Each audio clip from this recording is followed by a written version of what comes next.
Hello students, subject history topic the French Revolution.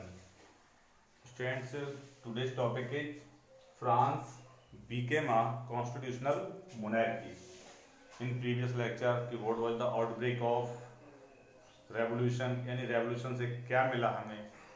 तो उस revolution से जैसे आपने देखा था कि टैक्स जो था वो जो टीजर था वो इम्पटी हो गया था, तो राजा ने क्या किया था कि टैक्स बढ़ाने की कोशिश कर दी थी. तो उस अपने खर्चे पूरे करने के लिए एक जनरल स्टेट की मीटिंग बुलाई थी, और उस जनरल स्टेट की जो मीटिंग थी उसमें जो मेंबर्स थे, जो आप देखा society divided between three group, first estate, second estate and third estate. But जो वोटिंग राइट था कि वन वोट वन पर्सन, यानी एक वोट, एक व्यक्ति का एक वोट था और सभी मेंबर्स का वोट था. तो 300 मेंबर जो थे वो जो फर्स्ट और सेकंड स्टेट थे उनके थे, जनरल स्टेट मीटिंग थी. बट जो 600 मेंबर थे वो थे आपके थर्ड स्टेट से जो ज़्यादा थे, तो उनको थर्ड स्टेट वहाँ पर ना तो बैठने का सिटिंग जो प्लेस था, on they stand in corridor, यानी जो गली थी गैलरी थी उसमें वो, या बैक साइड में वो खड़े थे. तो उन्होंने उसका वॉकआउट कर दिया और एक जाके जो इंडोर गेम, जो टेनिस जो कोर्ट था इंडोर गेम, उसमें उन्होंने क्या कर दिया, स्टार्ट क्या कर दिया, अपना एक अलग असेंबली स्टार्ट कर दी. तो वहीं पर एक कॉन्स्टिट्यूशन बना. तो अब कॉन्स्टिट्यूशन मोनार्की, यानी कॉन्स्टिट्यूशन जो बना वहां पर, तो students constitution became the constitution monarchy but not a completely democratic country. Here the some power, यानी जो पावर्स, हियर स्टूडेंट्स की national assembly completed draft of the constitution in 1791, what some power limitation of powers of monarch. National assembly make a constitution and powers given to the such as judiciary, executive and legislature.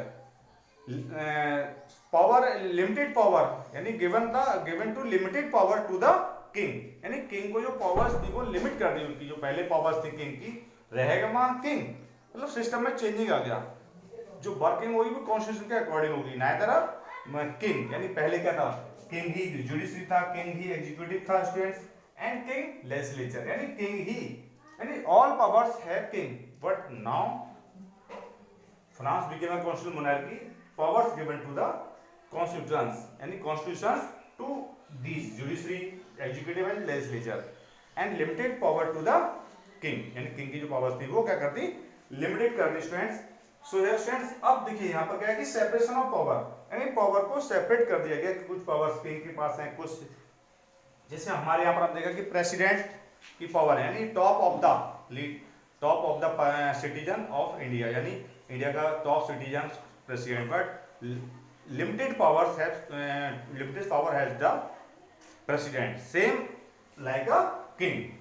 तो यहाँ पर king की वही condition है जैसे हमारे यहाँ पर प्रेसिडेंट की होगी, और पावर जो थी वहां पर सिस्टम उनकी तो दे दिया गया. तो first is judiciary, executive and legislature. Students here students judiciary जैसे जज, executive king and ministers, and legislature national assembly and electors. अगर student firstly we have to study about the voting person and those person given to right to vote, यानी two types of person, active citizens and passive citizens. Students अब students जो active citizens थे, यानी दो citizens above the 25 year as, 25 year age, यानी कितने को जो मैन थे above the 25 year age were given, यानी are of age 25% age of who paid tax equal to be at least 3 days of labourers wage were given to the status of active citizen, यानी वो 3 दिन का veg के बराबर एक बार वो tax देते हो, यानी 3 दिन का जो काम था उसका वो टैक्स दे पाते हो. वो व्यक्ति क्या थे, एक्टिव सिटीजन्स थे, और उन्हीं को वोटिंग की राइट्स था, यानी वोट देने का अधिकार था. पैसिव सिटीजन्स अब जो 25 ईयर से नीचे थे, और कौन से थे, अब इनमें से थे कितने, अप्रॉक्स जो एक्टिव सिटीजन थे about 4 million of total population of 28 million, जो 28 मिलियन पॉपुलेशन थी फ्रांस में, उसके 4 मिलियन जो पीपल्स थे वो क्या थे, एक्टिव सिटीजन थे. अब ऑल रेस्ट ऑफ पीपल, यानी जो पीपल जो रह गए, जैसे passive citizen no voting rights, यानी उनके पास कोई वोटिंग, जो पैसिव सिटीजन्स हैं उनके पास कोई भी वोटिंग राइट नहीं था स्टूडेंट्स। और about 3 million man, women, children and youth below the 25 year, यानी जो 25 साल 25 ईयर से नीचे हैं, youth and man and all women, यानी वुमेन चाहे रिच हो या पुअर हो, कैसी भी हो, उन्हें कोई भी वोटिंग का राइट नहीं था। तो और मैन जो 3 डेज जो मैंने बताया था जैसे कि 3 डेज के जो बेच थे वो दे नहीं पाते थे, अब 25 ईयर है या नहीं है उससे मीन्स नहीं, वो बेच नहीं दे पाते तो वो उन्हें वोट का राइट नहीं था। अब ये वोट क्या करते थे, ये वोट करते थे एक्टिव सिटीजन जज के लिए, यानी जज को इलेक्ट करने के लिए, जैसे हमारे यहाँ पर इलेक्टेड होते हैं, तो एक्टिव सिटीजन क्या करते थे, जो कितने थे, जो 4 मिलियन पीपल्स थे वो इलेक्टर्स को इलेक्ट करते थे, जैसे हमारे पर करते हैं इलेक्टर्स को इलेक्ट करते थे, तो they elect the electors and electors were 50,000 man out of 4 million. How many man? 50,000 man out of 4 million. They elected to the national assembly, यानी electors elected to the national assembly. Members of the national assembly 745। In India, just I told, in India there are 553 members in parliament. So here is students 745 members in national assembly, यानी they elect the legislature.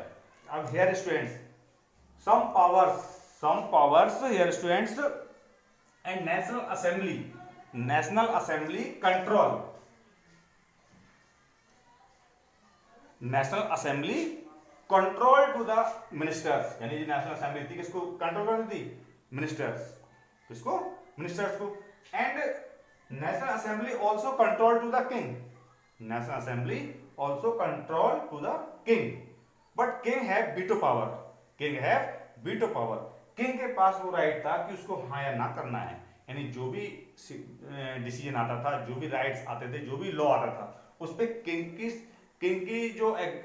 King का agree होना clearly था। जैसे हमारे यहाँ पर president है, president power उनके पास लिमिटेड पावर्स हैं, यानी वैल्यू ना के समान उनकी जो यहाँ वर्किंग सिस्टम में है, बट उनके साइन होना बहुत कंपलसरी है। उनकी जो सिस्टम, उनकी जो मतलब एडवाइस ली जाती है, उनके साइन होना बहुत जरूरी है। ऐसे ही यहाँ पर किंग का वीटो पावर है ना, वही वीटो पावर है। किंग ने कह दिया नहीं, हमारे प्रेसिडेंट ने कह दिया ये लॉ आपका नहीं, इस पर साइन नहीं करेंगे, तो वो लॉ नहीं बन पाएगा, यानी इस पर वो बनी बन पाएगा। तो ऐसे जो किंग ने है वो मना कर दिया तो मना कर दिया, बट पावर क्या है किंग को कंट्रोल करने की? नेशनल असेंबली के पास है। तो ये क्या था?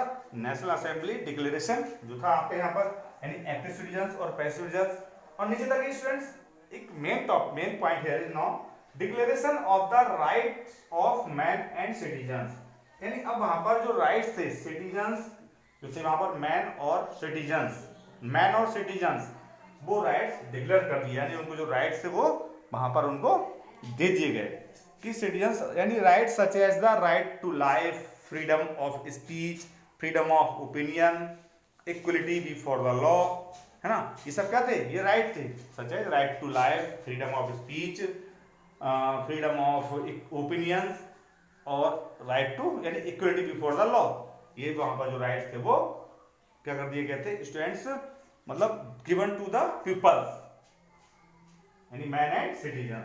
अब स्टूडेंट नेक्स्ट एक उसमें और था यहाँ पर कि द लेबर जो वेज थे, यानी जो नेचुरल था, जैसे अब इक्वलिटी यानी were establish as natural and inalienable rights, यानी नेचुरल। अब स्टूडेंट्स यानी अब जो right to equality, right to opinion, right to freedom, ये जो राइट दिए गए थे ये इसी के अंतर्गत आते थे कि नेचुरल। अब students natural and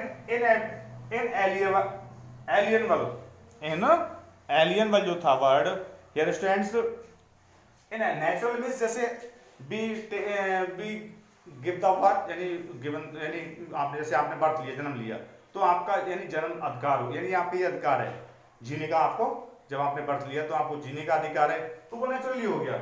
but इनएलिएनेबल rights जैसे कोई जो भी हमें राइट्स मिलते हैं, हमें जीने का अधिकार है, तो उन राइट्स को हमें मिलना चाहिए, जो राइट्स हैं, जो गवर्नमेंट के जो कॉन्स्टिट्यूशन द्वारा दिए गए हैं, कौन से राइट्स है, such as I told just now कि right to equality, right to life, freedom of speech, freedom of opinion, ये हमारे राइट्स हैं। तो इनएलिजिबल राइट्स यानी ये हमें दिए गए हैं, तो ये राइट्स हमें मिलेंगे ही मिलेंगे, इनका हमें यानी ये हमें मतलब हमारी लाइफ में ये जो राइट्स मिले हैं वो हम उनका यूज करेंगे। So that's all students. Next topic will be students given to the